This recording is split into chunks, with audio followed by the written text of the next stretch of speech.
So today we're going to discuss more or less what you need to do and everything you need to do to be able to play Pokemon Evolution. And I'm going to give you a couple of tips that when I was starting out would have made a lot of sense. So when you start out, okay, you'll basically be sent on an adventure, okay? And in the beginning, you're gonna, obviously you've got rewards and stuff like that you'll pick up too, right? But the big thing here is you start from the very, very beginning, right? And you're gonna want to basically sweep and get and collect what amounts to basically every Pokemon you can get as you go through the next stage. And of course you'll get Pokeballs and you just kind of work your way up and up and up. And as you do this, you have a currency called VIT, which is basically the amount of energy you have per day. And as you start ranking and ranking and ranking, you're eventually going to get to a gym. When you get to the gym, you're going to get a badge. That badge is then going to give you a stat bonus for that particular type of Pokemon. So then you'll go to the next, and the next, and the next. And basically, what I can tell you is when you start out, you start off with Bug-type Pokemon. That is to say, if you use Charmander, you're going to completely obliterate everything in the starter-type Pokemon. Of choice here would probably be Charmander for most people. But you do have the choice of also using Squirtle or Bulbasaur.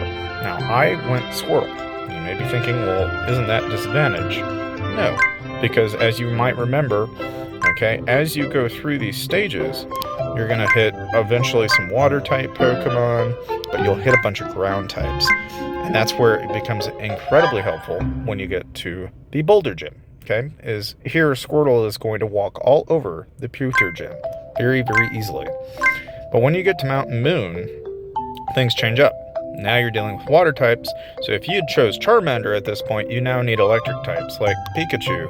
You're going to need electric type Pokemon to be able to deal with them.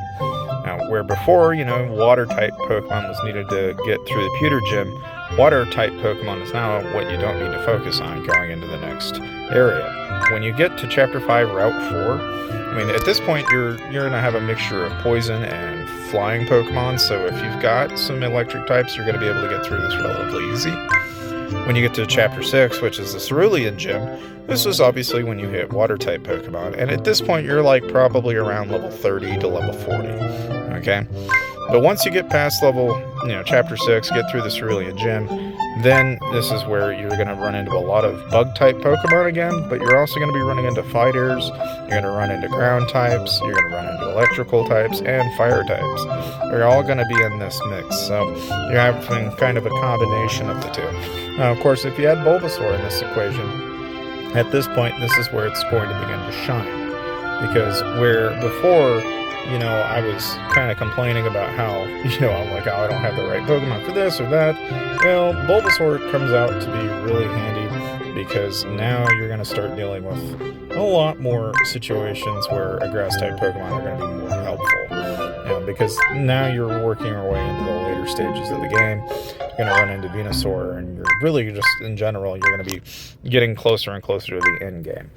Now, of course, you do eventually get through and run into the Vermilion Gym, and this is where you're going to be running into Thunder, which is the Thunder Badge, which is basically, that is to say, you're going to be up against Lightning, which is Electric-type based Pokemon. And, of course, if you don't already know, Ground-type Pokemon will be kind of helpful for that. But once you get through the Ground-type Pokemon, and you're on your way through Chapter 10, then in Chapter 10, you've basically conquered most of what, got you in the way, all the way up until this point. And from that point forward, you just kind of work and, basically you continuously keep going as you work through the game. But again, the main thing here is, if you don't know where to go, you can always tap Magician or whatever the green icon is, and it'll auto-walk to wherever the next adventure is. You don't have to struggle all that much in terms of finding a location. About the only other thing is obviously make sure that you go into the Gachapon and grab an exchange every day. Again, you're going to get shards. You may even get another Pokemon potentially. And again, going back to even the beginner's guide advice, I mean, again, if you are looking at any of your Pokemon and wondering what the layout of these ought to be, just remember that the Pokemon on the very first starting out is going to be the one on the very far left, chronologically going to the right.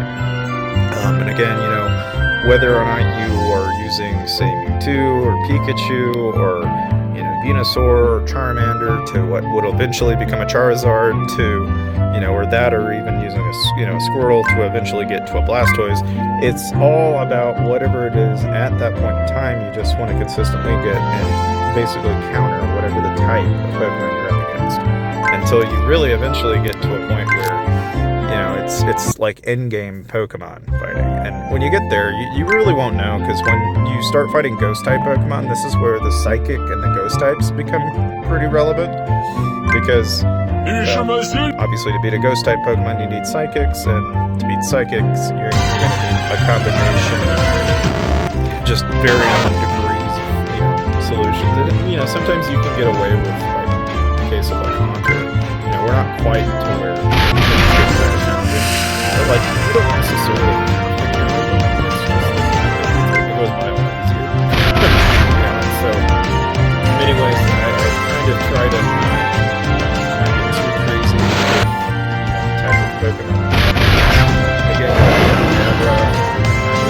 this is where you go out and catching a Pokemon actually makes a lot more sense. Be able to build a roster and get it well balanced. Whether you're using, you know, wherever you are in the game, right?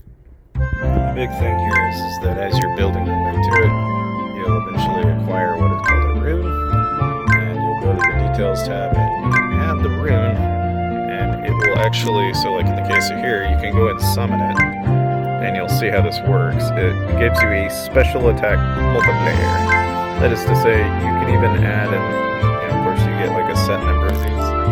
So the rune summoning stones are kind of like something eventually you have to gem. So like if I just go ahead and summon 10 of them, obviously there's going to be varying degrees of different types of, you know, bonuses here that we can run into, and different runes that we can acquire.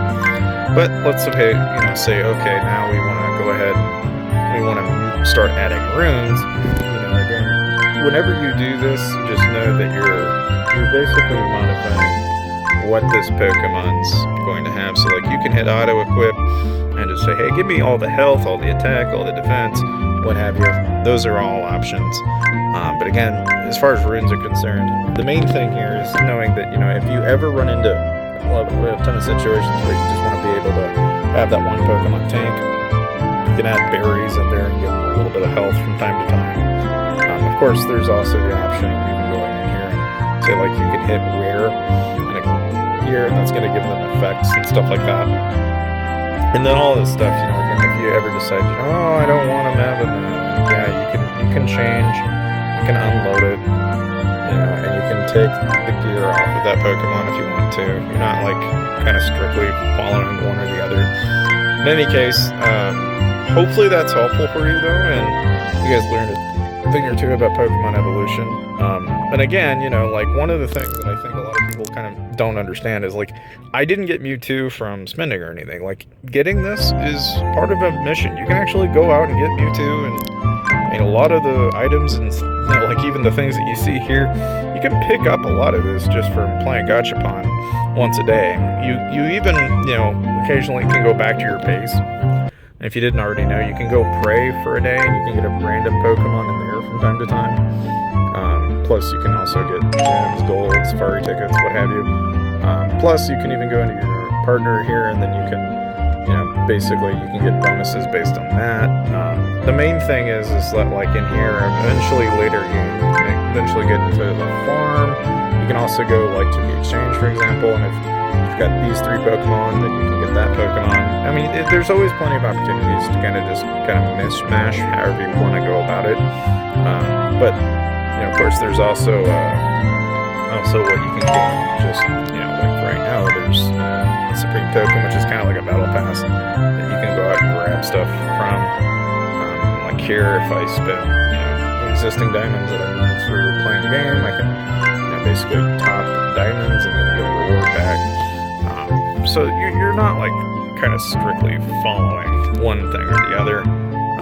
But again, and the nice thing is, like, if you go to your Pokedex and then you tap on this down here on the bottom left, you can go about upgrading this to a certain point. All you gotta do is get Rotom Power Stones. And again, if you ever want to get, like, say, more of those, all you gotta do is basically collect more various different types of Pokemon. And anyway, that's a really long, thought-out explanation for what you do in Pokemon Evolution, but hopefully that was helpful for you. Thank you guys for watching, and I'll see you guys next time.